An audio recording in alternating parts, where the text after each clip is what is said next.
हम लोग कहाँ पहुँच गए थे? Exercise 2C। कितने क्वेश्चन कर लिए थे?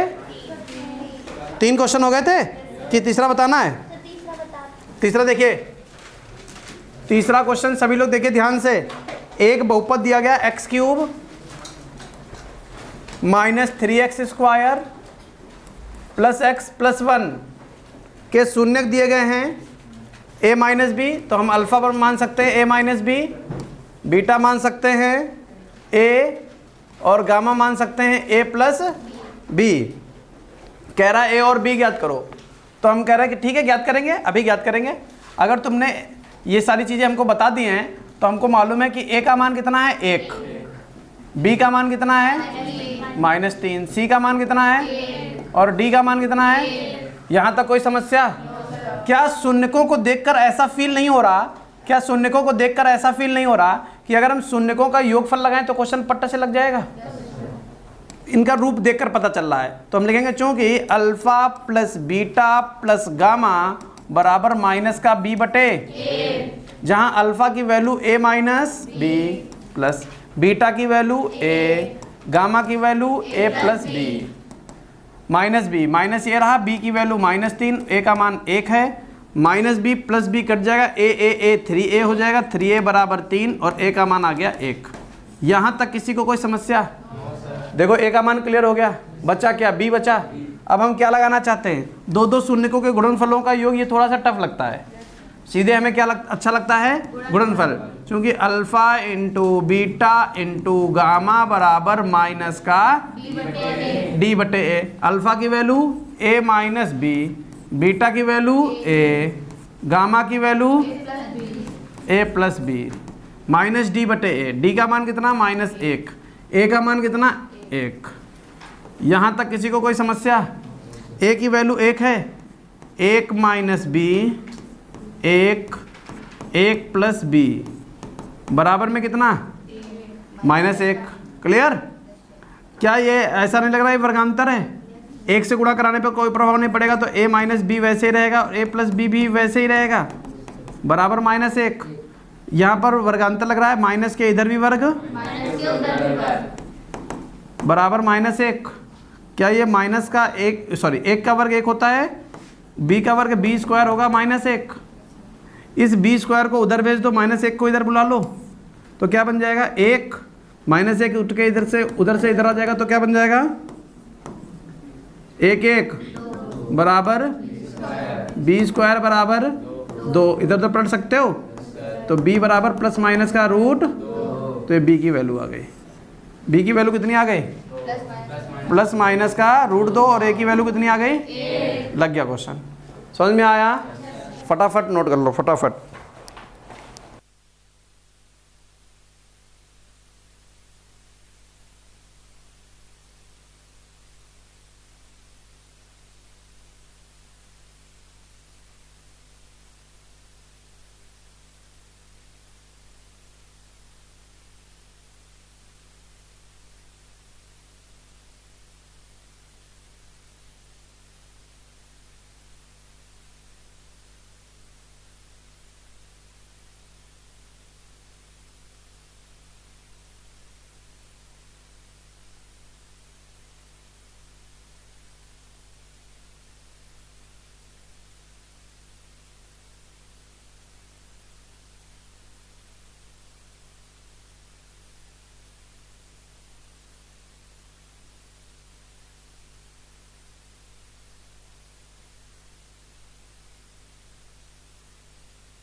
प्रश्न नंबर 4, देखिए प्रश्न नंबर 4 9th क्लास का क्वेश्चन आ गया।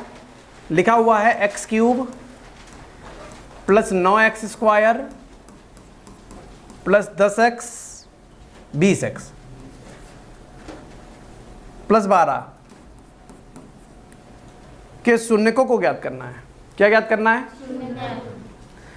ये त्रिघात बहुपद का क्वेश्चन है, 9th क्लास का क्वेश्चन है, जो काफ़ी बड़ा क्वेश्चन माना जाता है। बच्चों की नज़रों में एक कठिन क्वेश्चन होता है, टीचर की नज़रों में इंपॉर्टेंट क्वेश्चन होता है।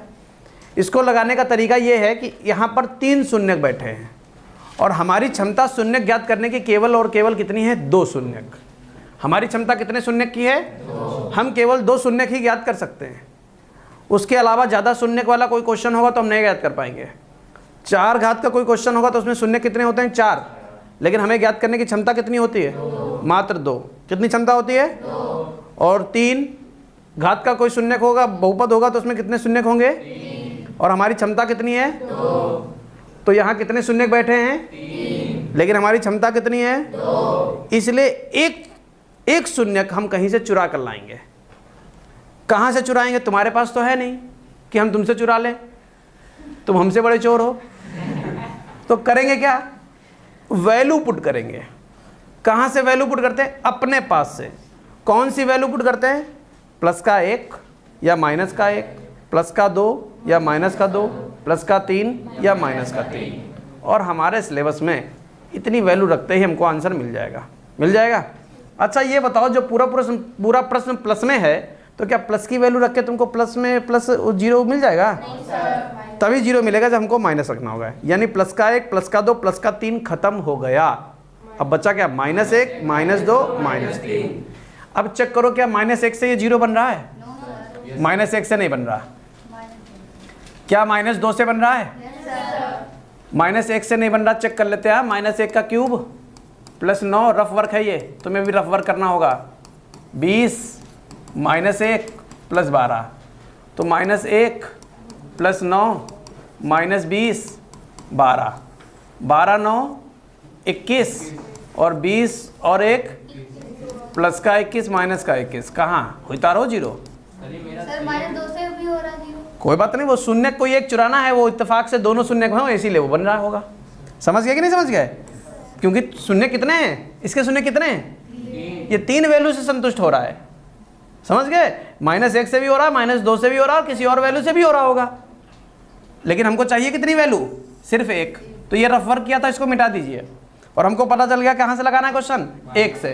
-1 से नहीं, अगर तुम -2 से भी लगा दो तब भी सही है, वो घूम फिर के बात वही है। समझ गए ना?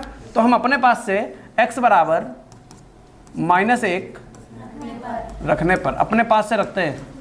ऐसा क्यों कर रही है? समझ में आ गया? क्योंकि हमारी क्षमता कितने शून्य निकालने की है? 2। और यहाँ पर कितने शून्य का क्वेश्चन है? 3। इसलिए एक शून्य हम अपने पास से ला रहे हैं। ठीक है ना? तो लेकिन यहाँ ये वैल्यू पुट करो तो क्या करेंगे? ये अगर हमारे पास px है, ये बहुपद का नाम क्या है? तो p -1 निकाल रहे हो ना? तो p -1 निकालोगे तो -1 का क्यूब प्लस 9, वही काम कर दो जो अभी रफ में किया था, प्लस 20 -1 प्लस 12 -1 का वर्ग 1, 9 कम 9 प्लस माइनस 20 प्लस 12 12 9 21 -21 प्लस का 21 और 21 घटकर कितना बन गया? 0। तो लिख देंगे, क्या लिखेंगे? चूँकि p -1 बराबर 0, इसलिए -1 क्या है? px का शून्यक है। क्या इतनी बात समझ में आ गई? चुरा लिया एक शून्यक, चुरा लिया। अब जब x की वैल्यू कितनी रखी है? x वैल्यू कितनी रखी है? x बराबर और -1 अगर उठा के इधर ले आओगे तो x + 1 बनेगा। बनेगा x + 1। इस x + 1, ये जो x + 1 है ये इस प्रश्न में बैठा हुआ है और जब तुमने उसकी कैलकुलेशन कर चुके हो, उसकी गणना कर चुके हो तो उसको बाहर निकालो। बाहर कैसे निकाला जाएगा? किसी भी नंबर, जैसे 8 है, समझना 8 है और तुमको मालूम है 8 के अंदर कौन बैठा है? 2। अब इसको बाहर अगर कोई तुमसे निकालने कह दे, कैसे निकालोगे? कहोगे 8 को 2 से भाग कर दो, 2 चक्कू 8। अब देखो 8 के अंदर 2 बैठा था, निकाल लिया 4 बचा। अगर कोई कहे 4 के अंदर बताओ कौन बैठा, तो हम देगा 2 बैठा, कह दो निकाल लो, तो कैसे करेंगे, 2 भाग कर देंगे, 2 दूनी 4, ये देखो 2 बैठा। समझ पाए? तो किसी के अंदर कौन सी वैल्यू बैठी है इसको कैसे पता करोगे, कैसे पता करोगे, भाग करके। तो वही बात यहाँ पर भी है। इस बहुपद में कौन बैठा है, इस बहुपद में x+1 बैठा है, और उसको हम चेक कर चुके हैं, उसके बारे में जानकारी ले चुके हैं, तो क्यों ना उसको बाहर निकाल लिया जाए, बाहर निकाल लिया जाए। तो x+1 से अपने बहुपद को भाग कर दो, x³ plus 9x² plus 20x plus 12। x से x³ बनाना है तो किससे गुणा करेंगे, x²। इसकी गुणा क्या करेंगे, x³ प्लस x² माइनस और माइनस, x³ से x³ कट गया, 9x² में से x² चले गए, 8x² प्लस का 20x। यहाँ तक बताओ कोई समस्या? अब x है और 8x² बनाना है तो क्या लेंगे अपने पास से, 8x। जिन्होंने 9th और 8th पढ़ रखा है वही समझ पाएंगे, बाकी थोड़ी देर ऐसे ऐसे बैठो। 8x² प्लस 8x, फिर क्या करते हैं, घटाते हैं, माइनस और माइनस, ये घट के 0 हो गए। 20x में क्या चले गए, 8x चले गए, 12x बचा, और प्लस का अब किस, यहाँ 12, यहाँ x है, यहाँ 12x है, क्या लोगे, तो क्या बनेगा 12x प्लस 12। बोलना नहीं सुनना है, ये भी कट गया, बन गया 0। अब इसके अंदर कौन कौन बैठा, ये और ये, तो x³ plus 9x² plus 20x plus 12 को क्या लिख सकते हैं, लिख सकते हैं x+1। इसको क्या लिख सकते हैं, ये गुणे ये, कैसे लिख सकते हो, अभी बताया था। 8 के अंदर कौन बैठा था, 2 निकाल लिया तो 2 चक्कू। इस 8 को क्या लिख सकते हो, नहीं कर सकते। तो भैया वही काम तो यहाँ कर रहे हैं, गणित की यही तो कहानी है। कोई भी चीज़ रटंत विद्या नहीं होती, हर एक चीज़ का एक रीजन है। तो इसको हम क्या लिख सकते हैं, ये गुणे ये, x² plus 8x plus 12। x+1 तुमको बहुत अच्छा लग रहा है, और ये तुमको उससे भी ज़्यादा अच्छा लग रहा होगा, क्योंकि इसको हमने बना लिया द्विघात। त्रिघात को किसमें बना लिया, 12 के ऐसे गुणन करो, जोड़कर 8 आ जाए, 6 दूनी 12। तो अब बोलना नहीं, हम लिख लेंगे, हाँ, वरना तुम लोग पढ़ाने लगते हो। कहाँ 2 लिख दे, क्या कुछ लेते हो क्या तुम, हाँ। तुम लोग कहा ऐसे कहा समझ गए हो, देखा आजकल सहालक चले ना, शादी बारातों में चल जाता है थोड़ा थोड़ा, लिटिल बिट। क्या ऐसा ये समझ में आ रहा है कि हम ऐसे लिखते जा रहे हैं, ये तो रटा पड़ा है। अंधों को भी कह दो ना तो टटो के लिख देगा ऐसे करके। तो x+6 कॉमन ले, गुणनखंड कर रहे हैं द्विघात के, x+6 कॉमन ले, x+ कर दिए गुणनखंड, और कह रहा शून्य ज्ञात करो, शून्य का। तो एक सुंदर सी लाइन, शून्य के लिए अपने बहुपद को 0 के बराबर, या बहुपद से बनने वाले गुणनखंडों को 0 के बराबर रख दो। x+1, x+6, x+2, 3 ब्रैकेटों की गुणा हो रही तो 0 आ रहा है, इसका मतलब या तो पहला ब्रैकेट 0 है, तो x का मान कितना आ गया, या दूसरा ब्रैकेट 0 है, या देखो x का मान -2 आया ना, इसीलिए ऊपर -2 से भी संतुष्ट हो रहा था। -1 से संतुष्ट हो जाता, ये -2 से भी हो जाता, और माइनस कितने शून्य निकल आए, 3 शून्य निकल आए।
चलिए देखते हैं क्वेश्चन नंबर 5। बहुत आसान है। एक बहुपद पी एक्स हमको दिया गया है जिसमें लिखा हुआ है x cube minus a x square plus x plus 3। ये हमको एक बहुपद शून्य दिया गया है जिसका एक शून्य क्या दिया गया है, ए। इसका एक शून्य ए दे दिया गया। एक शून्य क्या दिया गया है, ए। और हमसे कह रहा है ए का मान बताओ। अगर किसी भी बहुपद का एक शून्य दिया जाता तो वो शून्य उस बहुपद को क्या बना देता है, शून्य बना देता है। समझ गए? तो लिखेंगे चूंकि ए पी एक्स का शून्यक है, ए पी एक्स का पूरी 9th की फीलिंग आ रही है? आ रही कि नहीं आ रही? हाँ, लेकिन तुम लोग पास हो, डरना मत। हाँ, ए पी एक्स का शून्यक है। अगर ए पी एक्स का शून्यक है तो पी ए क्या करेगा, पी ए 0 हो जाएगा। पी अगर ए शून्यक है तो एक्स की जगह पर ए रखोगे तो वो बहुपद को क्या बना देगा, 0। तो पी ए का मान कितना आएगा, 0। उठाकर जहाँ जहाँ एक्स है वहाँ ए धर दो ए, ये लो माइनस ए जो देखा प्लस ए प्लस 3 बराबर में 0। ए की घात 3 का मान ए क्यूब होगा, ए स्क्वायर और ए क्यूब होगा, ए प्लस बराबर में 0। ए क्यूब ए प्लस 3 बराबर 0। ए बराबर कैसा लगा, लिख लो।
प्रश्न नंबर 6। एक बहुपद हमको दिया गया है पी एक्स जिसकी वैल्यू है x cube minus 5x square minus 2x plus 24 के दो शून्यकों का गुणनफल 12 है। इसके दो शून्यकों का गुणनफल 12 प्रश्न में कह रहा है। प्रश्नानुसार अल्फा गुणे बीटा कितना कह रहा है, 12। और तीसरा शून्य क्या होगा, गामा होगा। ठीक है, तीसरा शून्य गामा है। तो इसके शून्यकों को ज्ञात करना है।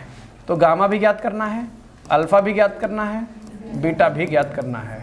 और केवल हमें एक शर्त दी गई है कि अल्फा और बीटा के जब हम गुणा करेंगे तो हमको 12 प्राप्त होगा।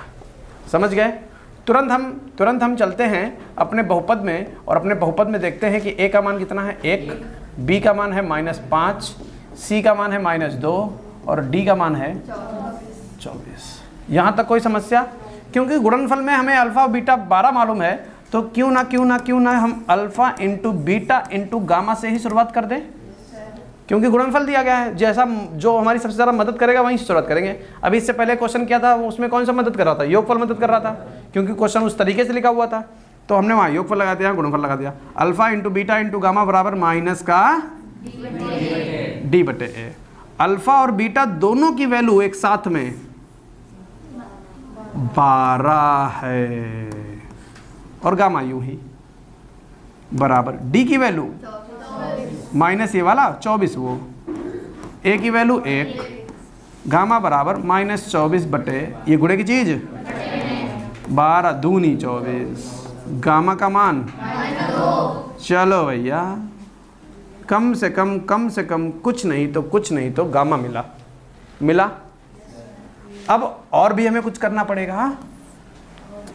अब ऐसा कुछ काम करिए जिसकी वजह से कुछ क्वेश्चन आगे बढ़े।